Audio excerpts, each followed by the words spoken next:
오늘 우리에게 주신 하나님의 말씀 아모스 8장 11절에서 14절입니다. 아모스 8장 11절에서 14절 말씀 함께 읽겠습니다. 주 여호와의 말씀이니라. 보라, 날이 이를지라 내가 기근을 땅에 보내리니 양식이 없어 주림이 아니며 물이 없어 가람이 아니요 여호와의 말씀을 듣지 못한 기갈이라. 사람이 이 바다에서 저 바다까지 북쪽에서 동쪽까지 비틀거리며 여호와의 말씀을 구하려고 돌아다녀도 얻지 못하리니 그날에 아름다운 처녀와 젊은 남자가 다 갈아여 쓰러지리라. 사마리아의 죄된 우상을 두고 맹세하여 이르기를 다나 내 신들이 살아있음을 두고 맹세하노라 하거나 브엘세바가 위하는 것이 살아있음을 두고 맹세하노라 하는 사람은 엎드러지고 다시 일어나지 못하리라. 아멘. 본문에 계시된 주님은 어떤 분이십니까? 기근과 기갈을 보내십니다. 그런데 이 기근과 기갈은 먹을 것, 마실 것이 없는 기근과 기갈이 아니라 하나님의 말씀을 듣지 못하는 기근과 기갈입니다. 용서 없는 심판을 하시겠다고 선언하셨습니다. 그들의 죄와 그들의 악행을 절대 잊지 아니하리라고 말씀하셨습니다. 그 결과가 어떤 일이 벌어지느냐? 11절 보라, 날이 이를지라. 그날이 다가오고 있다라는 것입니다. 그날이 어떤 날입니까? 기근과 기갈의 날입니다. 양식이 없지 않습니다. 물이 없지 않습니다. 여로보암 2세 시대는 그 어느 때보다 풍성한 시대였습니다. 잘 먹고 잘 사는 시대였습니다. 그러나 하나님이 기근을 보내시는데, 기갈을 보내시는데 하나님의 말씀을 듣지 못한 기근과 기갈이라는 것입니다. 하나님의 말씀은 영혼의 양식이지요.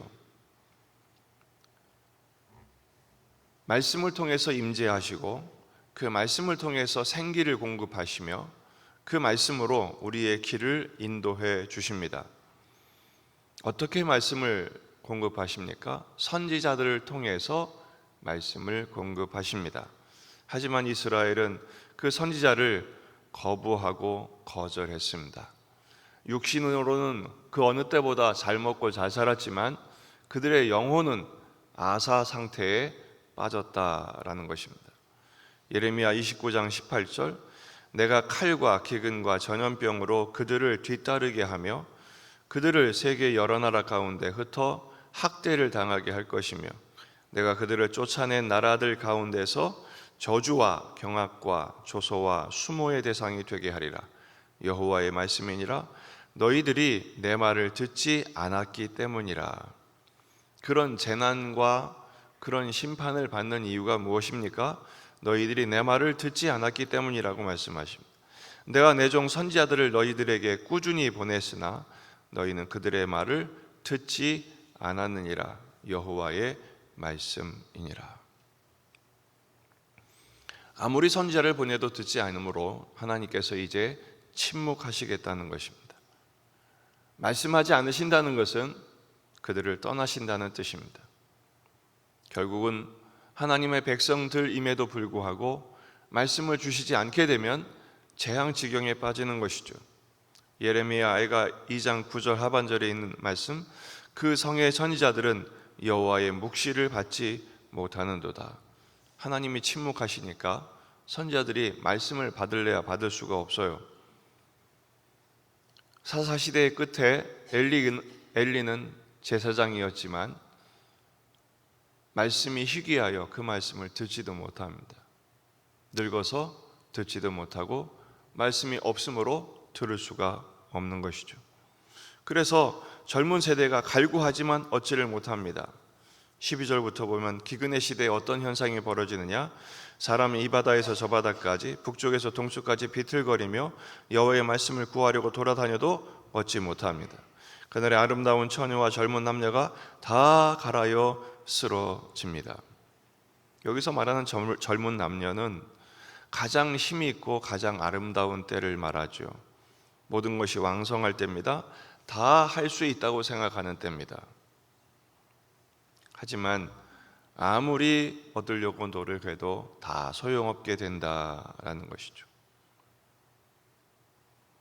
육신의 배부름을 추구하지만, 육신은 배부르게 되는지 모르지만 그들의 영혼은 죽음의 상태에 이르게 된다라는 것이죠. 그 이유가 뭡니까? 14절, 사마리아에 죄된 우상을 두고 맹세하여 이르기를 다나 내 신들이 살아있음을 두고 맹세하노라.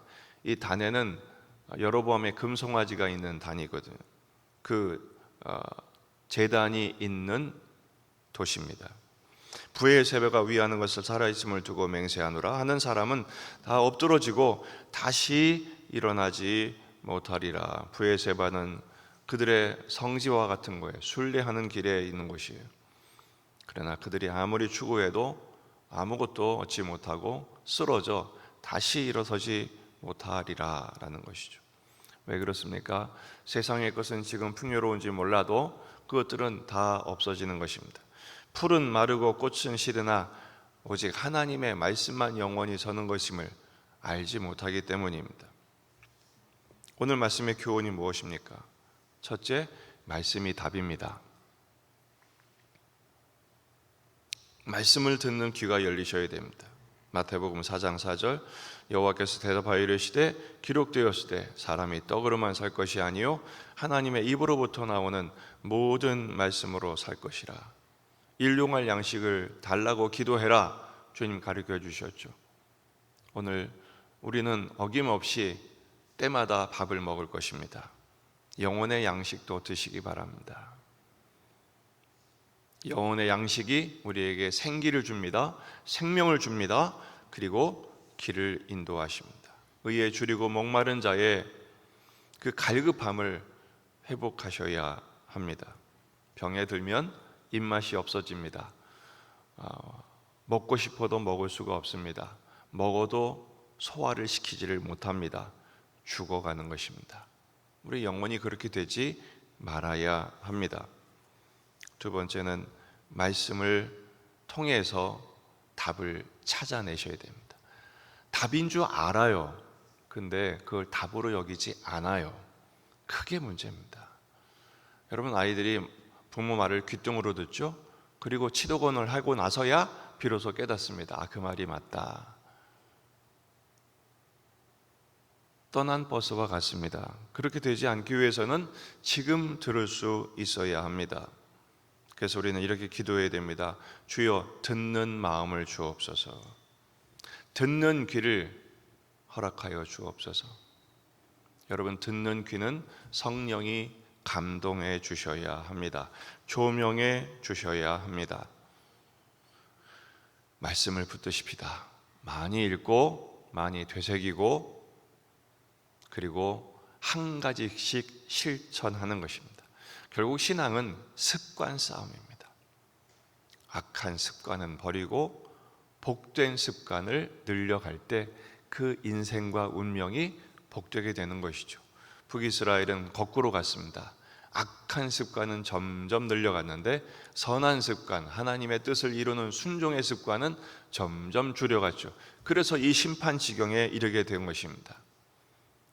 오늘 말씀을 왕성하게 섭취하시고 그 말씀의 생명력으로 왕성하게 순종하여 순종한 만큼 복되게 하시는 은총을 누리시기를 주의 이름으로 축원합니다. 기도하시겠습니다.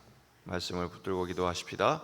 풍요의 시대, 영적인 기근을 만나지 않도록 오히려 육신으로는 부족한지 모르지만 영성의 풍성함을 누릴 수 있도록 기도하시고 우리 자신과 가정과 교회와 이 지역의 복음화, 민족의 복음화, 세계 복음화를 위해서 환우들과 군에 있는 아들들을 위해서 여러분 가져온 기도 제목들 가지고 기도하시고 또 주의를 준비하며 기도하시겠습니다. 다 같이 기도하겠습니다.